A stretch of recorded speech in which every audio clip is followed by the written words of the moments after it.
Men are good, as are you.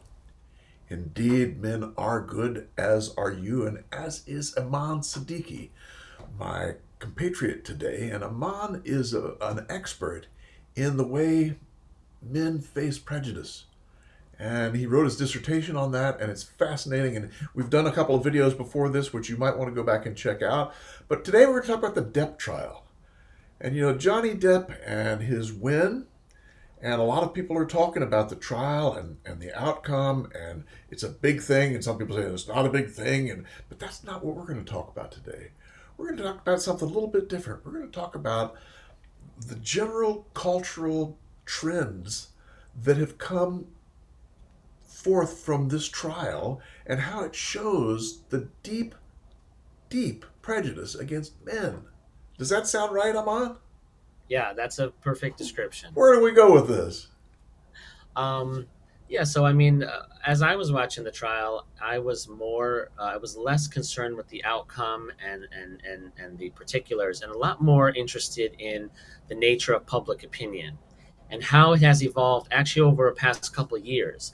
Because the Johnny Depp has been fighting this for several years. Right. Um, he's been fighting it just in the media. He had a previous case, etc.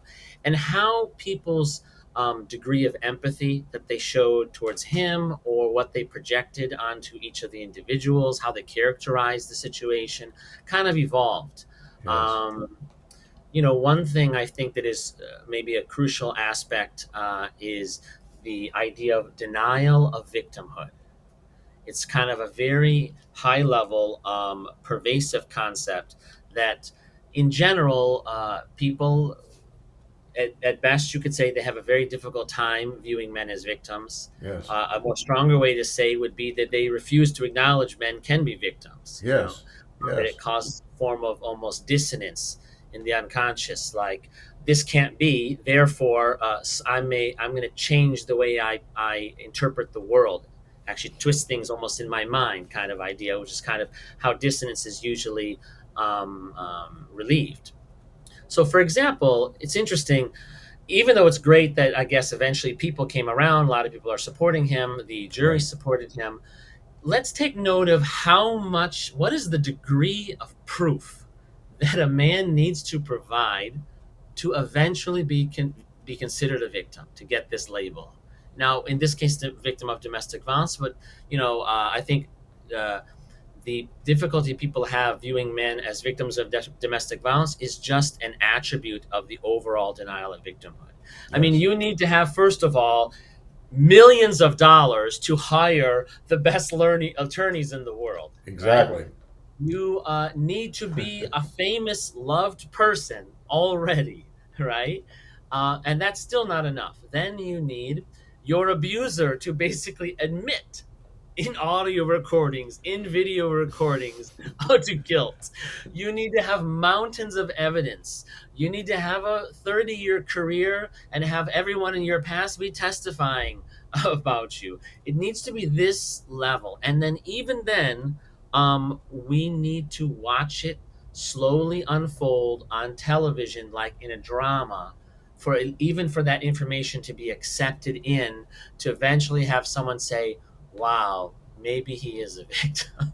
Yes. This level is what it takes. And we can compare that to, the assumption of victimhood that she got just by saying I was. And I'm not even saying maybe she shouldn't. I mean, maybe if people claim they're a victim of domestic violence, I don't want to say we should or shouldn't what is the standard of evidence. I'm Right. just saying, look at the difference in the standards of evidence. That's really the huge thing. You can be wherever you want on that spectrum, but the fact that there's a clear massive difference, I think, is one thing just to take note. Yes. It certainly is. I mean, automatically women are. I mean, look at the talk about believe women. It's like you're Mm. supposed to believe all women if they claim that they've been abused. You're supposed to believe that automatically, and that's certainly not true for men.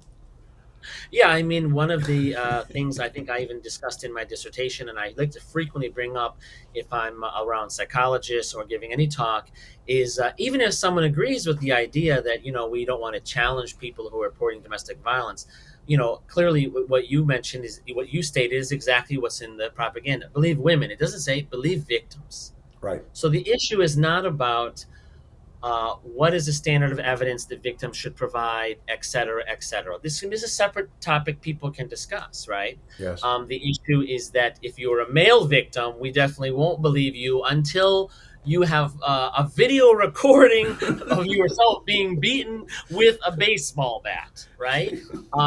Is the idea. So it's really not It's the true. movement was never about let's believe victims, right? Right. It was about Right. let's reduce the amount of evidence for female victims and keep the evidence for male victims still impossibly high. Essentially, almost no one can achieve what Johnny Depp did, right? I I mean, no one's going agree. to have millions of dollars, have admission recordings of their abusers, right? If that's what it takes, then you'll never get that status. Right.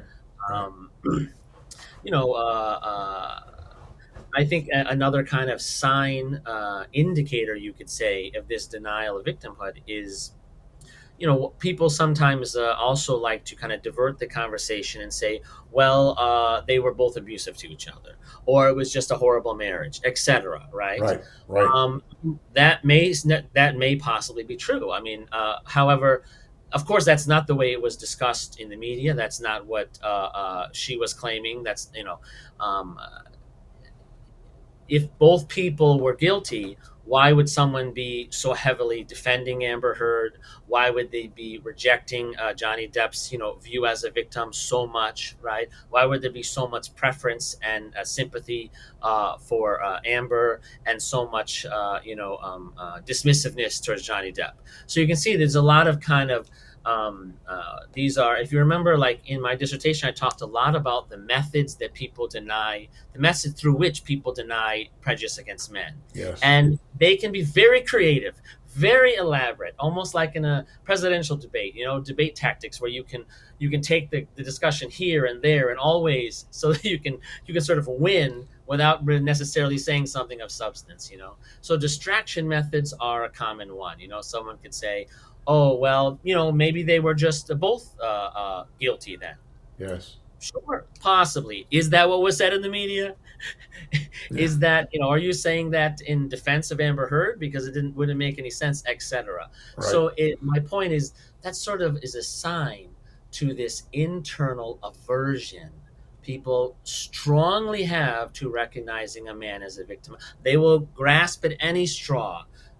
For they may say, well, they're both like this description of both of them being guilty possibly is kind of akin to, let's imagine you bring up men being conscripted involuntarily into the military, and you Right. want to discuss how this is not a fair policy. Right. Often some people will say, oh, well, the draft is nobody should be drafted. Right.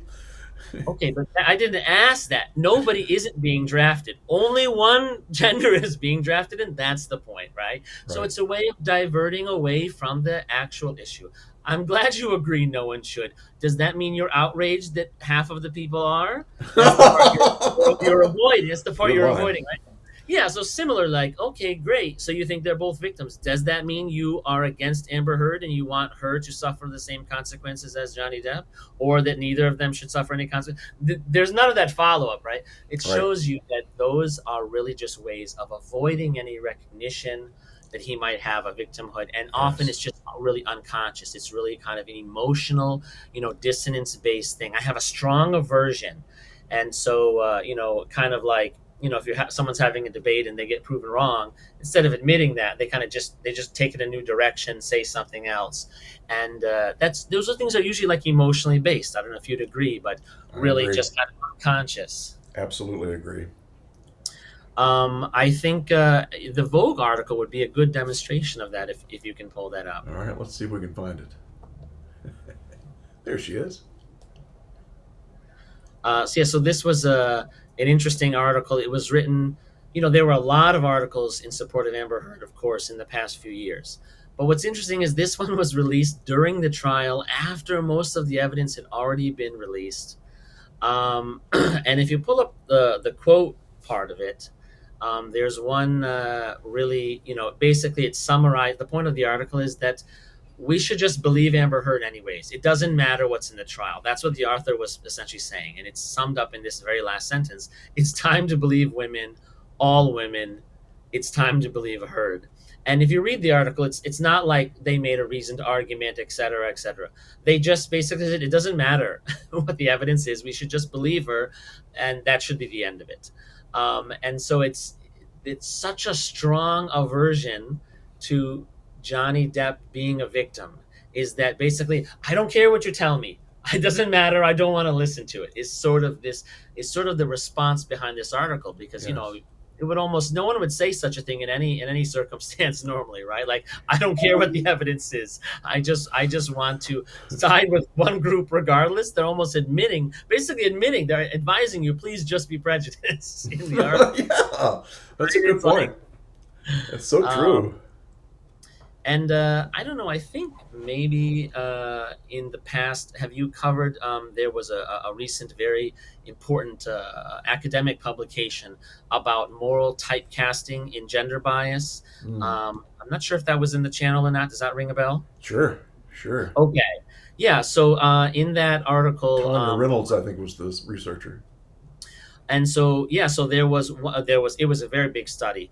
I think it had six sub studies, and so Right, in one of right, them, one of the interesting, I mean, I'm sure you already can see this in life, but empirically they have now shown that even the female abuser in their study received more empathy than the male victim. right, And this right. isn't because they doubted that they were abuser. The study is telling them they're the abuser, right? Yep, So yep. again, these are all just kind of signs that, because often people, you know, in general, when people have a prejudice or a stereotype, they like to justify it. Oh, no, I'm not prejudiced. It's because of this reason or that. It's a real thing. It's a rational thing or whatever, right?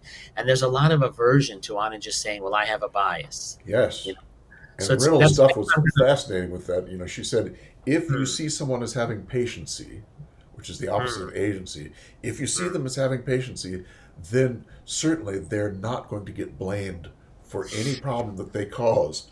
They're going to be seen mm, as either they were abused as a child, mm. or they have some other difficulties. It's amazing. And of course, the important thing Reynolds did was she said that women are generally seen as having patiency, men are Mm, seen as having agency. And of course, that fits like a glove with what you're talking about, in your mm. whole dissertation, you know? Yeah, I mean,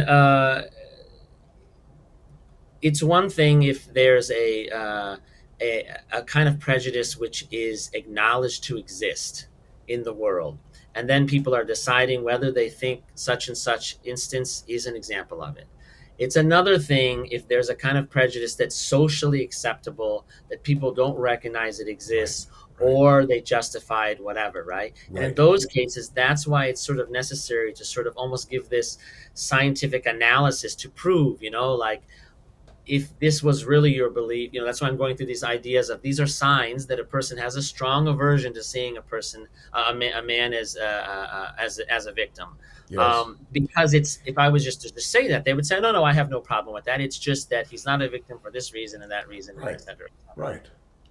And So that's just one of the most important things that I've learned from your dissertation was the idea of acceptable prejudice, which hmm, is our culture accepts the idea that men shouldn't be seen as being victims. It's the hmm, accepted norm hmm, that is hmm, there, which is very you break, you hmm, know? hmm.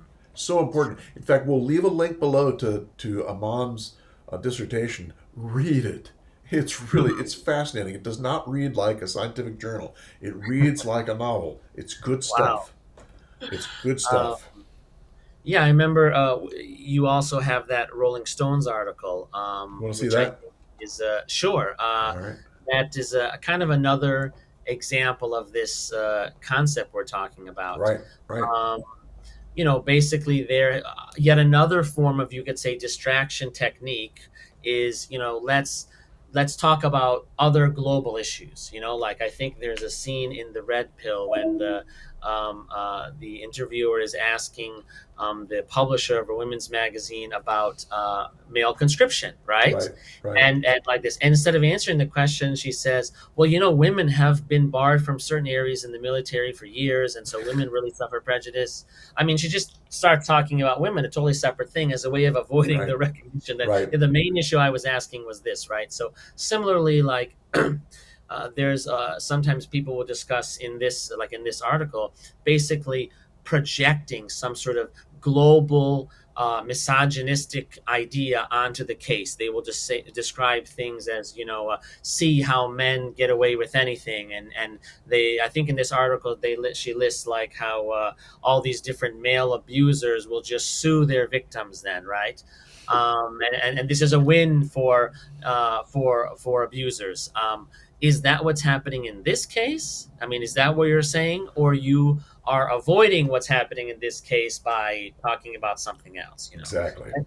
I mean, also you can see how in this article they don't use the term male abuser; they use the term men, as if now all men are somehow all abusers are male and all men are potential abusers. So Yes. that's a whole other level of prejudice that's often coming up in a lot of these We've articles. seen that one before. Yeah, yeah, yeah. That's a big problem, and that comes up. And maybe you've seen this as well, even in the clinical community. The Sure. people who are charged with taking care of victims, with assessing domestic violence, sexual assault, they have the same biases. They Uh, really do. mhm. And look out, guys. If you're going to a therapist, make sure they have read Aman's dissertation before you go to see him. But there's another thing about this Rolling Stone article that caught my attention. That's the whole thing about survivors sickened by the Amber Mm, Heard verdict. mm, And it's like they feel it in the body. This is such a distraction that their mm, body sort of feels this, and it's like mm, it's easier than to deny the pain of mm, men. mm, And let's look at that quote from here, mm, which mm, really just nails this crap. I'm sickened. This is a gag in the mouth of victims who were just beginning to speak. Megan said immediately after the verdict came in, "I want to scream, I want to vomit, I want to tear down every courthouse brick and brick." And it's like it is so extreme and so physically. She's completely stuck in her body, and she mm, can't really see the evidence. You mm. know. In Oh, fact, I would almost ask her, um, if you're so concerned about victims being heard, I would think you're happy that the victim of Johnny Depp has now received the sympathy he deserves, and what happened to him has come out. what? Victim? He's not a victim. Mom, what are you talking about? Are you crazy? This makes me sick. This makes me sick. And that's what you would get. Hmm. You know? Yeah, so that's why I feel that this article is, again, a form of distraction technique. It's And really less about I'm concerned about future victims. It's more that I'm repulsed at you implying Johnny Depp is a victim. and I Because cannot really, tolerate harboring mm, that thought in my mind that men mm, might be victims. I can't tolerate that. So here's a right, way to get out of it. I'm gonna vomit. right. Oh God. Oh boy. This is a The tough one we're up against, and this kind of gives you an idea of how tough it is. Well, actually, what I'm going to end with is some positive notes, right? No. Yeah, yeah, yeah. And actually, there's a screenshot I should have sent you ahead of time. I don't have. I just realized now, but I'll just read it. But I guess if you want, before that, we can quickly go to the The last Mel. article. Yeah, just to What's sort of summarize, the variety of ways that a person may kind of distract or redirect someone's attention. yes, In yes. this case, unfortunately, it's what you often see is sometimes men's issues are just plain out ridiculed. I don't have a logical response, so I will just make fun of you. So you have articles sometimes where they say this is what men claim, and men claim all of this, and actually, what their writing is highly accurate, and they just imply, oh, it's all nonsense without any information. So unfortunately, this article was really just and the important thing, the reason that's important is in the mechanisms through which prejudice is maintained in society, it goes in a certain order. The first order is you keep the society ignorant of what's really happening as on a global scale. Yes. Second level was if anyone brings it up, you make sure to deny it.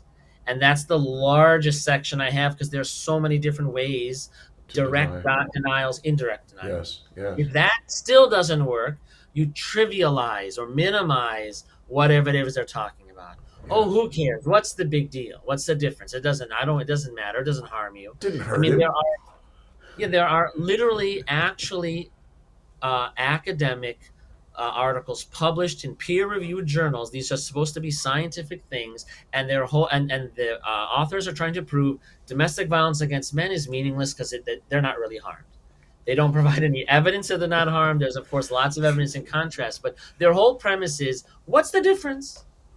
Honestly, that's, I mean, it's, you would think I'm exaggerating, but when you read them, you're like, how was this published? There was an author who said, if a woman is hit, she could be injured, but if a man is hit, it's only going to cause people to laugh. Therefore, domestic violence against men is not important. And I'm thinking, you're laughing. The victim isn't laughing. It's not comical. Yes, You're literally just admitting your prejudice in the article. Um, and so trivializing is a really strong mechanism that does happen. And yes, it really speaks to the almost dehumanization of men. yes, Like, I'm admitting this happens to you, but why should I care? The fourth level is then justifying.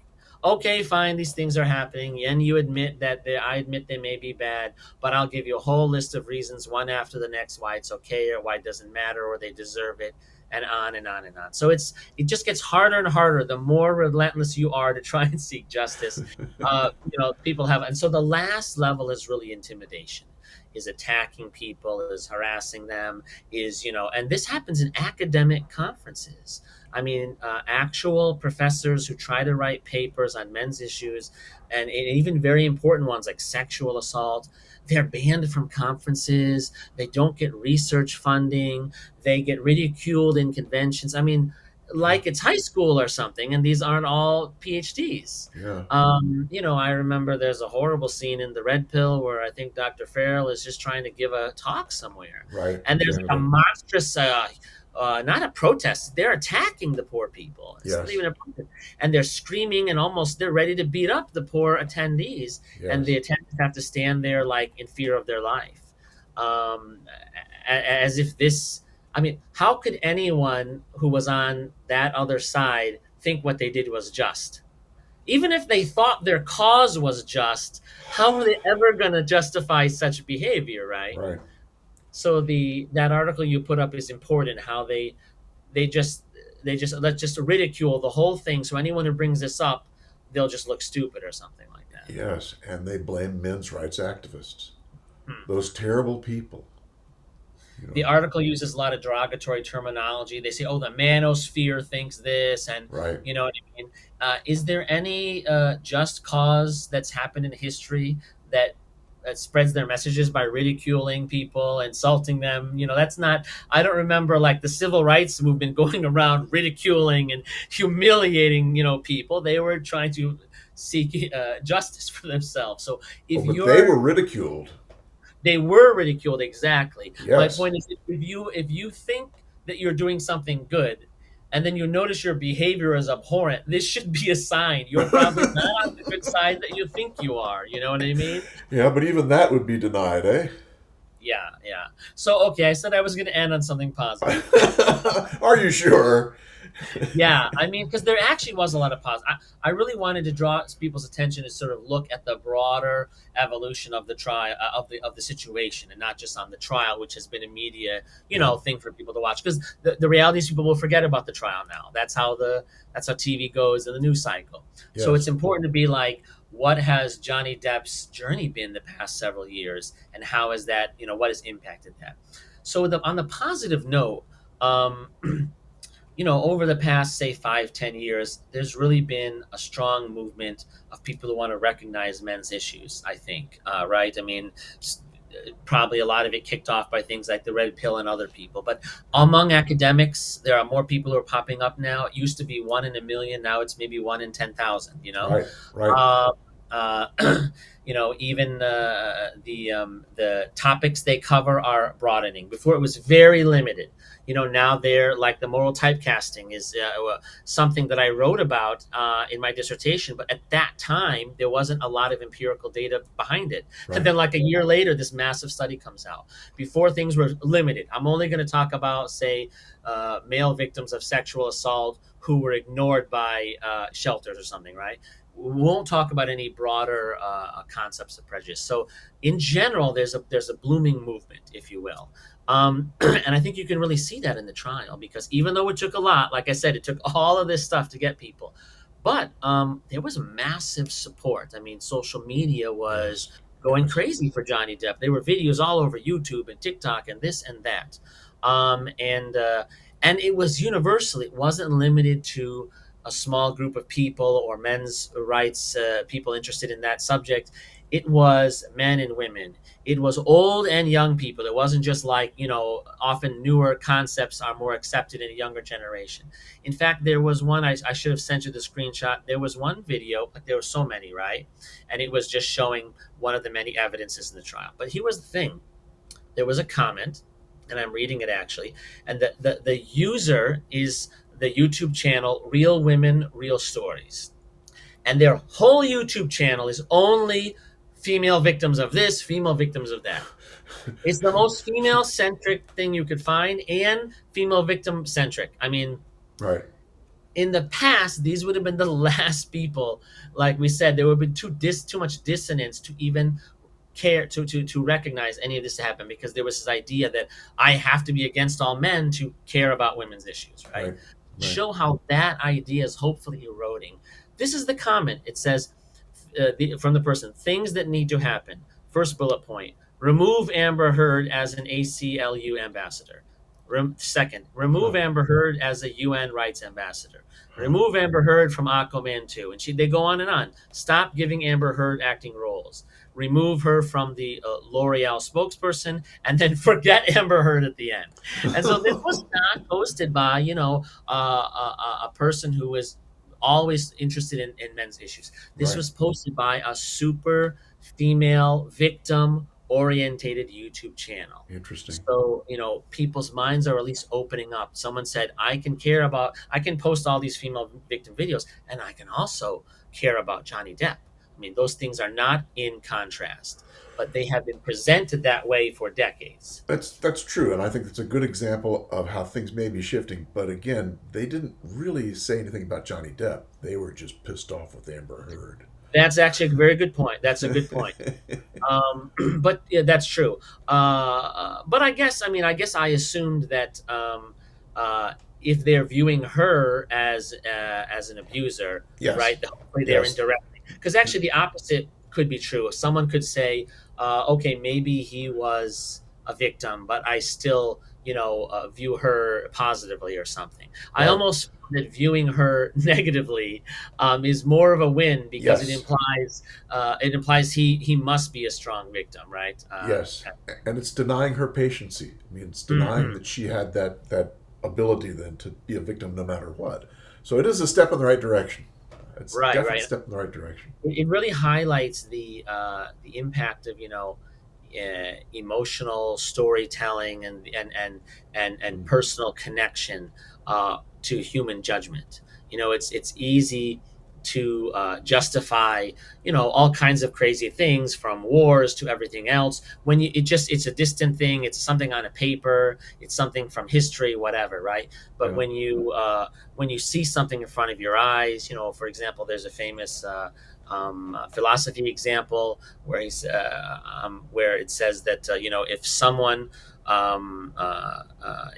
was wearing a $1,000 suit and he was walking by a lake and he saw a child drowning to death, would he run in and save the person? It's probably, definitely. It doesn't matter. I'm going to ruin my suit. He says, but yeah, but you won't send $1,000 to the same starving boy in another country. So it's a philosophical story, kind of showing those two things as if it's an irrational thing. But from a psychologist's perspective, say it's not necessarily irrational. It just points out that our emotional connection is important to us.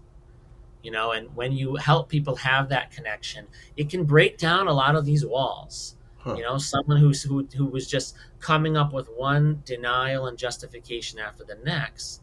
You know, I Hmm. think Hmm. even the director of the Red Pill basically kind of explains that. You know, she went into the investigation not in favor of men's issues. Right. You know, and her heart was touched because she's in the room doing the interviews. You know, she experienced much more than we would see watching it, with the hundreds of hours of the footage we didn't see, Right. and it impacted her so much that her whole view of the world changed. So it Yes. really just shows that, you know, if there's someone out there who gets frustrated about, you know, how difficult it is to get people to care about men, in short, right? Yes. Yes. You're right.